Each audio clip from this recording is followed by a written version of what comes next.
Welcome to Four Quarter Lives, a podcast exploring the profound impact of longer, healthier, and more engaged lives, not only for ourselves and our couples, but also for companies and countries. I'm Avivah Wittenberg-Cox, and on this week's Four Quarter Lives, I talk with Michael King, Managing Director of Senior Response.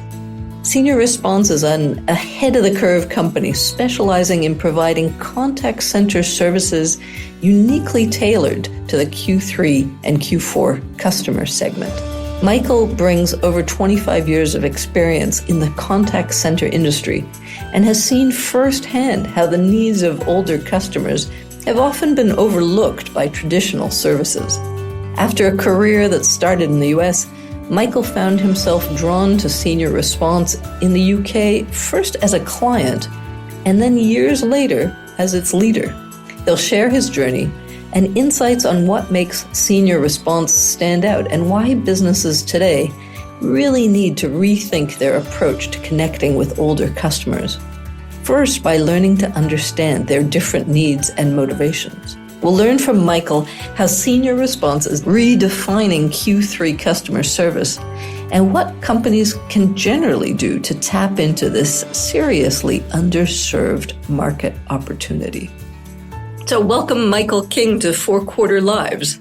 Thank you for having me. So you're the Managing Director of Senior Response, which is a very unusual service company, I think, very niche and interesting. But I want to start with maybe first a little bit about you, Michael, because share your personal and professional background and what took you to become MD of Senior Response. So I guess my background started, I grew up in the US, went to university there. I had the opportunity in the late 90s to... Hard to tell with all your accents kind of layered one on top of the other. Yeah, I know. I've got a little bit of a mixture of a little bit of British, a little bit of American. So it's an interesting blend, I think. Or so I've been told anyway. So my background, I grew up in the States. In the late 90s, about 1997, I had the opportunity to work with Capital One, the credit card company. And at that time, they were setting up their operation in the UK. Now, fortunately for me, I was actually born in the UK, so I still had my citizenship and my passport. So the transition of coming over for the initial 6-month period was very straightforward. And I've been here ever since. I never went back, so I just go back to visit. That sort happens of thing. To the best of us, doesn't it? Yeah, it does. Got relatives and stuff here. So that brought me into the contact center world from that space. And then I eventually moved on, worked for a few other companies. And then Senior Response, actually, I came across them. I was actually a client. The organization I was working with, we were clients of Senior Response. So that was my first introduction to the company. What first interested you or attracted you to Senior Response? What was the time in your previous role? Yeah, so the company I was working with is an insurance company, and we were trying to find better ways to sell our over 50s life insurance product. And we used traditional contact centers, but we found there was a disconnect between the end user customer that we were trying to acquire and the call center agents. And that disconnect was mainly because of age. A lot of the younger agents, they didn't really understand the product. They didn't understand the life journey that the customers have had to get to that stage. And then we heard about Senior Response. My boss at the time, he heard about Senior Response. So we jumped on a train from London, came up and met them and saw the guys, what they were doing. And we thought, I think there's something here. So tell us a little bit what Senior Response was, what it was offering. Yeah, sure. So what Senior Response was offering was something a little bit different. So not your traditional contact center, but the one thing that stood out was that the demographic of the agents were all over 50. So we thought there's something pretty exceptional in the sector. Yes, exactly. Where the average age of people is usually in their 20s? Yeah, I would say mid-20s, early to mid-20s. And for a lot of people, and even now, it's still very much the case, it's a stepping stone for other careers for a lot of people. But the agents that were working at Senior Response at the time, a lot of them had been through that. So they were at the other end of their career. And what they brought was a lot of life skills, a lot of patience in terms of talking to the customers that we had. And we saw the conversion results were very good in terms of people converting the quotes.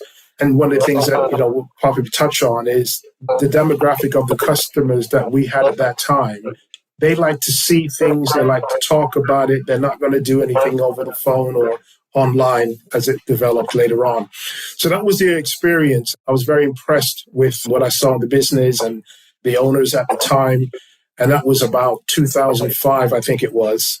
Little did I know that I would, many years later, 13 years later, that I would be seeing them again in a different capacity. How and when did you move over? So 13 years later. Yeah, so another director had bought the company, and he and I had known each other for a long time. At the time with the company I was looking at, was kind of looking for something different, a little bit of a change. And we were just talking, and he says, hey, I've just bought a company here, and at the moment I'm kind of running it, but it's a long trek for me back and forth.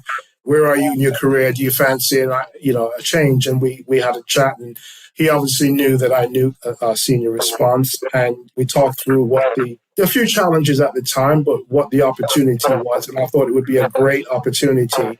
One, because I really believed in what senior response was about. I witnessed it myself as a client, and also understanding where the industry was going, particularly for the mature market. I thought it would be a great opportunity.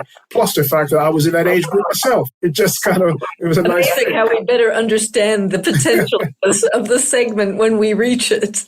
Absolutely. So you've been in this for quite some time, and maybe before we launch into, exactly what senior response offers and what the competitive landscape is, what have you learned? What are the takeaways? What do people of this age want, and why does that seem hard or rare to understand? I think the starting point is the organizations that are offering the products and services. One of the things that we've discovered working with clients and stuff, as I said, being in that age demographic myself, is the product is almost it's kind of like a one-size-fits-all approach. There isn't an understanding that within that older age demographic, which we're talking maybe between 50 to say 75, that's a massive age difference, and the needs and wants are different as people get pre-retirement, retirement, post-retirement. There are actually multiple segments in what is usually treated as one single sort of 50. Absolutely.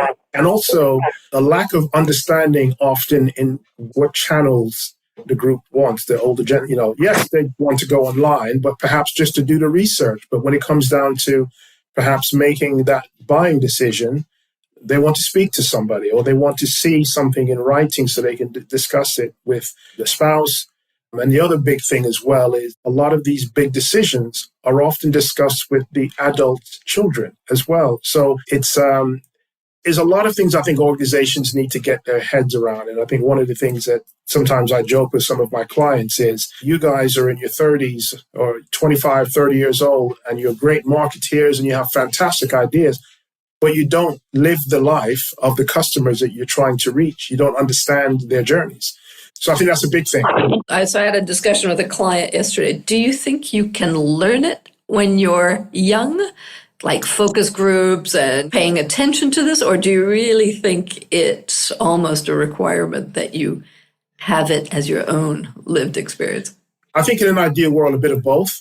I think because there are some very sharp people who are very aware, and they may not be in that demographic, because one of the things that we always say is that you can't teach life experience, but it doesn't mean that you can't gain it. And I think, you're right, your focus groups, and also employing people within your team or your organization that can give you an insight as to what that could look like. So I think it's a little bit of both, really. So channels, human connections, and time to digest in different formats and connect with multiple decision makers and stakeholders, not just one decision maker. Exactly. We have the situation with particularly like financial service products where you have to also think about the vulnerability aspect. There are some of the customers, that's why they prefer to speak to somebody, because they don't trust some of the things that's happened, and they've sometimes been targeted by fraudsters. So there's all of these sorts of things that organizations need to think about. And the way I always say to people is, if that was for your mother or for your father or for your aunt or your uncle or grandparents, how would you want them to be treated? How would you want it presented to them? I think that's the way that I try to get people to think about. I can very distinctly remember my mother hanging up on a whole range of calls from call center. As soon as she realized it was that kind of call, it was like a hanging up. That's it. Yeah. So let's turn to the company itself and a little bit about it sounds like such an amazingly obvious kind of idea. When did it start and how has it grown and what's the response been? So back in 2001, the two guys who founded the company, they recognized the gap in the market, and they came from traditional contact center backgrounds. They kind of surveyed organizations around, and the feedback that they were getting, call centers, they're constantly churning staff. They don't understand the older demographic. The work ethic is very different, and a number of things. So they would change things around a little bit, and they started with recruiting older agents. And it's interesting, too, because at that time, there's a big emphasis now on really getting the mature market or the older people into work. And it wasn't quite that way then. And it was easier to recruit that way then. So that's what we decided. Your older labor market's tightening up. Yeah, I remember I saw something, I think it was about a year ago, that nearly a third of the working population is over the age of 50, which is a massive change to what anybody would have expected. So we built our USP on one is that we recruit older agents so that they can relate to our clients' customers. And we work in the main organizations whose products and services are geared towards the mature market, covering a number of different industries, healthcare to financial services, mobility, pretty much the whole spectrum. And is this a UK only company? Or? Yeah, UK only. Yeah, we only work with the UK. We only have one location. We're based in the West Midlands, but we also have hybrid working practices. So we have a lot of people work from home, which is fantastic for those people that don't have transportation, etc. So you're a good employer of... We try to do our very best, yeah. And I think staying current, the working from home thing was kind of forced on all of us with COVID. But we already had that set up within our infrastructure, so it just made sense to do it. And we have happier staff. People don't want to take so much time off. They can do stuff from home. And it's just about being flexible. Because call centers... Huge demand for older workers. So I'm curious about your retention levels. It must be dramatically different than your average call center. Yeah, I think that was one of the things that when I joined this business, that it was refreshing coming from working in traditional contact centers where you could see attrition as high as 50% in some of the bigger cities. I think what happens is we have like a bit of a family. So we have one agent. She was with us when we first started the company back in 2001. She's still with us today. And our client that we started the company with is still with us today, which is very rare, in our industry. So I think we operate 5-hour shifts. So a lot of our guys are part-time. Working full-time on the phones can be stressful. So we work 5-hour shifts and we work around their lifestyles as well. So when people come and inquire about work, we say, okay, what hours can you work? As opposed to, this is the hours you have to work, that's it. And it's about being flexible. And we do a lot of referrals. So a lot of the people that we recruit are referred from people that already work with us, who are always the best people to sell the story of what it's like to work for Senior Response. So I've always wondered about this inflexibility around working hours and your model of 5-hour tranches. Are you a 24/7 business or are you working hour business? And are you powered by AI? Who figures out how to do all the logistics? Yeah, so I think is because we're not your big traditional contact centers. So we have about 17 clients. And they pretty much have the same kind of working hours that they require us. So it's just a case of saying, between 9 and 5, we need X number of people, but we can split those shifts.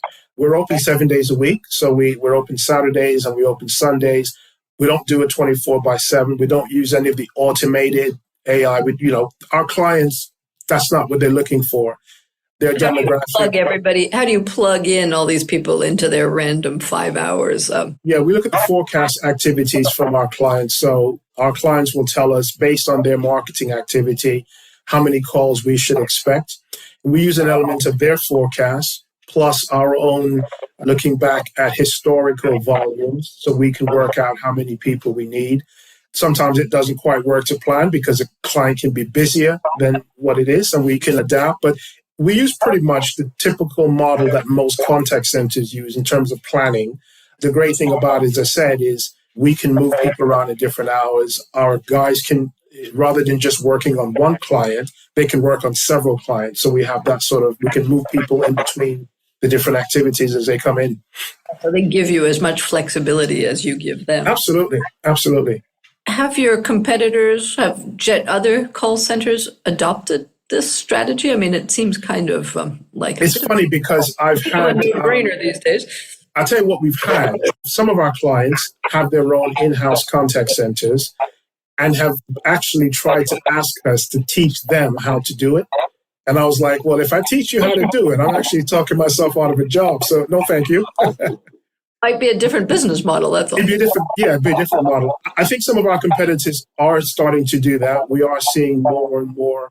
I wonder if it's because there are more people in that demographic in the workforce now.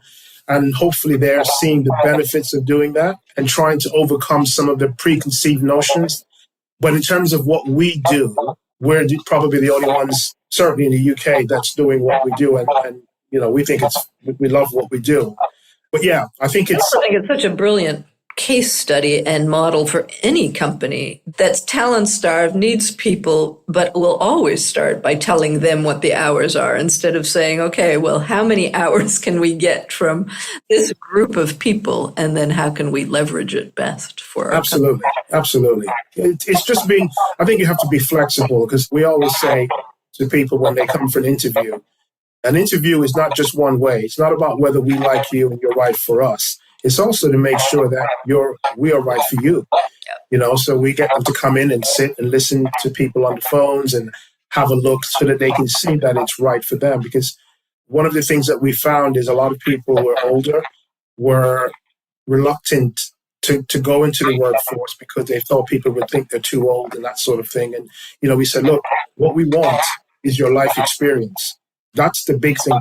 Forget about a CV. Anybody can write a CV. Tell me about what you did in this situation. And you talked about raising a family and running a business.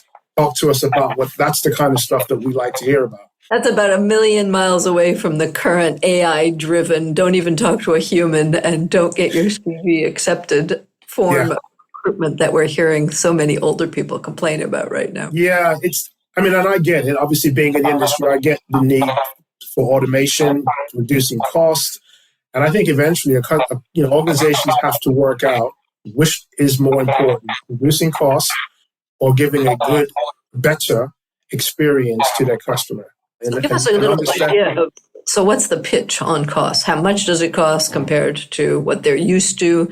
And what kind of businesses are attracted to spending a little bit more for these kinds of connections? Yeah, and I think everybody's in the same boat. They want to cut costs, and obviously automating some of this stuff and using AI and all these various things, or self-help, or pushing them to live chat or forums and all these sorts of things. And they are good, but I believe it has to be channel of choice. You have to give customers of any age group, but particularly, I think, in the older generation, a channel of choice, because they may say, as I said earlier, they may want to do their research online. But when it comes to, I've got a question that's not in your FAQs, I want to talk to somebody. And that needs to be there. What is the cost differential? Like, what are we talking about? 3 times more, 5 times more? 10 times? It could be. So there's 2 challenges that we as UK contact center businesses have. One is automation. So that could save, it could reduce the cost to half in some cases. The other challenge that we have is offshore. Because there was a time when everybody was bringing it back. But now, through costs and minimum wage going up sort of pretty much 10% almost year on year, a lot of companies are going offshore. So we have situations where we've pitched for business and we can't compete with what they offer in South Africa or the Philippines. We just can't compete cost-wise. And I do understand it from running a business side. Only thing I say to them is I said, look, you have to factor in the customer experience. It could be the difference between spending, for example, £23 per hour versus £15 per hour. That's a massive difference. And it really depends. As I said earlier, some companies will actually, the cost savings is the driver for us. We'll work around the customer experience, but other companies will actually no, because I'll alienate my customers. And then that will cost me more because I'll lose customers. So it's a significant difference with these other challenges, but it comes down to what organizations want to do. And where they're positioning their products and services. I'm curious, you're not tempted to recruit older folk in other countries? Well, it's funny you mention that. We actually talked about this a few years ago about replicating what we do in the US. I think the US was the first one that came to mind, but we have looked into it. It's never straightforward, but in ideal world, yes. And I think if the opportunity was there, we absolutely can. And I believe there may be some organizations over there that are doing it. I was thinking offshore model on staff. I mean, couldn't you get South Africans or Filipinos who are in themselves 50 plus who would be able to give you an offshore price for some In theory, yes. The thing to think about is some clients, some organizations, there are very strict rules about data going outside of the EU. So that would be some of the challenges there. But it is something we looked at. We even looked at the recruitment side of things because we know how to recruit in that age demographic. So there's opportunities there. But we like to think that we are among the forefront of really driving opportunities for employment for people over the age of 50. And not just people in their 50s, but people in their 60s. And because we have people that have retired and have come back to work, and they're a joy to have. Your oldest staff member? I think Richard is probably 80, probably about 80, 81. We've had somebody that was older than that, sadly passed away a few years ago. But we also have people in there. We have a couple of people in their late 20s as well. And we think it's great because they learn a lot from some of their older colleagues, maybe some of the things they wouldn't want to ask their parents, advice on certain things. And I think that's the beauty of the life experience. I'm interested now in kind of broadening this to what's good customer connections for this Q3 and Q4 segment. So you've already said there are multiple segments just in that Q3 50 to 75. There are probably just as many in the Q4 segment, 75 to 100. As companies are starting, I think, just to plan their Q3, Q4 customer engagement strategies, what role do you think businesses should place on this senior demographic focus that you guys are leading the way on? I think the one thing is to look at their products and what do we need to do differently to engage with particularly the upper end, the 70 plus, because we know people are living a lot longer. Think about the fact that the decisions that are being made for what products or what services may not just be down to that one customer. It may be their partner. Oftentimes we see it's the adult children who are very much involved. So companies need to think about that. The general strategy is they market to Mrs. Jones or Mr. Jones, and that's it. For us, we will always tell our clients, and particularly this time of year. So what happens pretty much, we find this is you're coming up to Christmas, families get together for Christmas, and a lot of decisions are made about mom and dad, grandparents in terms of their welfare. This is where people make decisions about care homes or moving into a retirement village, looking at equity release. All of these sorts of products where a lot of our clients in is maybe look at it a little bit different. Maybe look at what you send out. Maybe try to personalize a little bit. Look at the images that you put on there of the people. Do they really reflect the people you're trying to speak to? Don't make assumptions around the fact that they're not going to go online, because we know that's not the case. We know that the older generation like to go online, but they may not decide to do everything online. So have some flexibility there.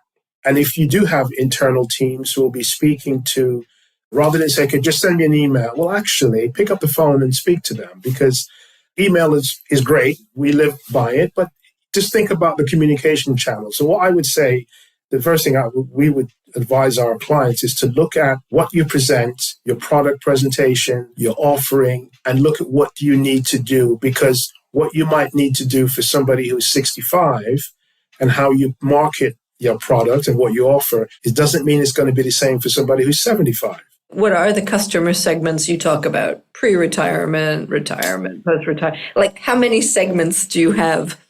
And what would they be? How do you chart them out? And there's a big difference between what I call Q3 and Q4. Do you think there is a moment where we switch? Yeah, I mean, we're obviously driven by the our clients' customers, but from the experience, and it depends on the client, because they differ. So, for example, one of our clients is a hearing aid provider, and their average customer is probably in the early 70s. However, because of hearing loss, and maybe when we were very young and listening to much rock music or whatever, they're now reaching out to people in their 50s to try to be preventive. So, bit of your brain and cognition if you don't catch it early, I've read. Yeah. So in terms of the segments that we would tend to see, we tend to see sort of between 50 to say 60 is 64, let's say 65 is one segment. And then you have retired people who've just retired. And then you go up to say maybe 75. And then beyond 75, it seems to be a smaller in terms of our clients' demographic. They seem to be the majority of them is up to around 75. But people are living longer, and the products that are on offer will be different. So as you go upper age, you're looking at more care homes and things like that, and companies are selling products for that sort of demographic. But the way that we approach it, we try to work with our clients and use our staff in terms of how they transact what they like. I generally think organizations are lagging behind because some of them get it, but some of them still say, I always say, well, look, the 18 to 35, we hear about that and how they market the 18 to 35s. And now they realize that that has to be smaller segments because it's an 18-year-old is not the same as a 33-year-old. But yet we do, but the 50, the over 50s is just this massive 50 to 80 group. So we just work with our customers based on what we know. But I would say there's still a lot of work to be done. I think you're at the tippy point. I'm curious how you see, you're obviously working with niche businesses that are quite invested in age-related products, it sounds like. Yeah. But how do you see all products? Wouldn't they also benefit from a better understanding of what is one of the wealthiest segments in most countries? And they seem to be passing a little bit next to this. You see any trends towards? I think it will change. I think it will change because a lot of the myths are being broken down. So this thing about that the older generation, they don't transact online. We can't get them to go online. That's changing, and people are starting to see that. As you said, COVID had a huge impact on. Yes. And I think the fact that people are living longer, people thinking, well, hang on. So if I've got a customer now who's 50, there's a very good likely they could live into their 80s. So it makes sense to invest in these customers because, one, they have more disposable income. I think companies are looking at that, but I think it will go that way. So I think what we're, I love that comment because I think what I find is companies are so still oriented on focusing on the young so that they can have them for 30 years and make life revenue off of them. But that's the new calculation is at 50 and in their 50s, you still can have a good investment over multiple. Absolutely. They're probably a little bit more loyal if you do it well, I imagine you've seen.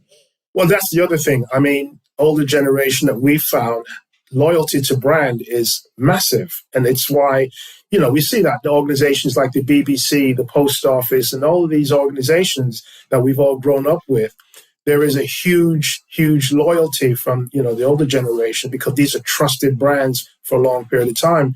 And I think organizations, they need to kind of get into that kind of space. But I think we will get there. I mean, if we had this conversation in 10 years' time, I think it'd be very different because that's the way it's going. Where are we going to be in 10 years? Yeah. What do you think? How fast will it change? And who will lead the charge? I think a couple of things will happen. I think we're starting to see it now. I think we'll start to see products and services that are new products and services, or maybe an iteration or a change in an existing product. Is that actually we have a new sub-product, if you will, that's designed for this demographic because the one that we have now doesn't quite meet their needs. So I think there may be different products and services out there that maybe aren't there today. I think there'll be what we do as a contact center working in this space. We probably won't be the only ones. Other people will start to do this. I think we'll see the more and more older workers in organizations, which historically didn't do it before. And as much as people are saying, the telephone channel, the voice channel, it's going to die out. I don't think it will. I think it will. It will still be around. It will still be important. I think people will still be online. But I think as the generations get older and digital inclusion gets better, more people will have access to devices and more skills. I think it will be almost a level playing field. The one thing I do wonder is how quickly will organizations look at the marketing and the way they market their products. That's the one I think but I think it will change, but I think it will be for the better because they won't have a choice. Yep. They won't have a choice. And we're starting to see some hints of a broadly more life course kind of market that integrates all ages. I'm just starting to see some good examples of that emerging now. Great. I mean, I was talking to a friend the other day, and I'm encouraged when you look and see some of the celebrities and you're surprised. I didn't know they were that old, but they look like what you remember them looking like 30 years ago. They're active, and we just need to get that message across to organizations and stuff. Well, Michael, I think you're role modeling that pretty well yourself. So thank you so much. We're trying. Your time, your efforts, I think it's a fantastic business model. And I hope you will be emulated by many, although that'll give you a lot more competition. Might not be quite as tranquil for much longer. But enjoy your lead. Thank you so much for sharing your wisdom. Thank you for having me again. For more thinking about the impact of our 4-quarter lives, you can read my column at Forbes and subscribe to my Elderberries newsletter on Substack. Let's design lives that aren't just longer, but better.